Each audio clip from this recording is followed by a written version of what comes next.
अक्सर आप लोगों ने सुना होगा कि जब भी हम किसी भी फसल के अंदर स्प्रे करते हैं तो मिट्टी के अंदर नमी का होना बड़ा ही आवश्यक होता है। तो आज की वीडियो में जानेंगे कि स्प्रे करते वक्त मिट्टी के अंदर नमी का होना, इसके पीछे क्या हमारा वैज्ञानिक जो लॉजिक है वो रहता है। जब भी हम किसी भी फसल के अंदर स्प्रे करते हैं तो पौधे से पौधे की जो दूरी है वो करीबन 6 से लेकर 7 इंच के आसपास होती है। कुछ एक फसलों में ये जो दूरी है वो कम होती है और कुछ एक फसलों में जो दूरी है वो अधिक होती है। तो हम लोगों ने अक्सर देखा होगा कि जब भी हम स्प्रे करते हैं तो कुछ मात्रा में जो हमारी स्प्रे है वो नीचे मिट्टी के ऊपर गिर जाती है।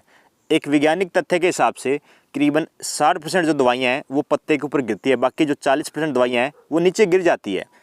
अब अगर हम पौधे के बारे में बात करें तो पौधे के अंदर मेनली दो जो रस्ते हैं या फिर दो जो नलियाँ हैं वो कार्य करती है। एक तो हमारा रहता है जाइलम और दूसरा रहता है हमारा फ्लोएम।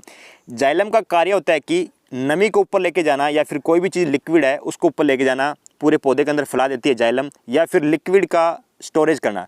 दूसरा हमारा रहता है फ्लोएम, जो कि हम उसे बोल देते हैं कि खाने का स्टोरेज करता है ये फ्लोएम।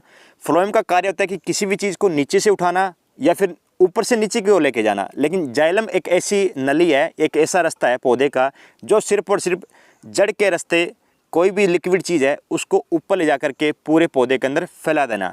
अब हम बात करते हैं कि मिट्टी के अंदर नमी का होना क्यों आवश्यक होता है। देखिए, जब भी हम स्प्रे करते हैं तो मैंने आपको बताया कि 60% जो दवाइयाँ हैं वो ही पत्तों के ऊपर गिरती है, बाकी जो 40% दवाइयाँ हैं वो नीचे मिट्टी के अंदर गिर जाती है। और जो सिस्टेमिक दवाइयाँ हैं उनका एक फंडा रहता है कि जब भी ये मिट्टी के ऊपर गिरेगी तो मिट्टी के ऊपर अपनी एक जो ये परत है वो बना लेती है, और वो परत तभी टूटती है जब मिट्टी के अंदर नमी हो। मिट्टी में नमी होने के कारण जो हमारी सिस्टेमिक दवाइयाँ होती है वो नमी में घुल जाती है, या फिर जो पानी होता है मिट्टी के अंदर, नमी तभी होगी ना जब मिट्टी में पानी होगा, तो वो पानी में घुल जाती है। और जैसा कि मैंने आपको बताया कि जाइलम जो है वो पानी को ऊपर उठा लेता है।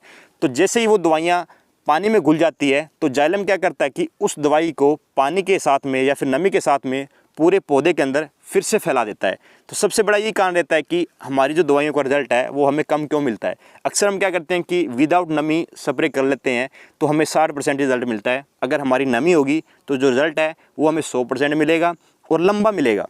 उम्मीद करता हूँ किसान साथियों जानकारी आपको अच्छी लगी होगी। धन्यवाद।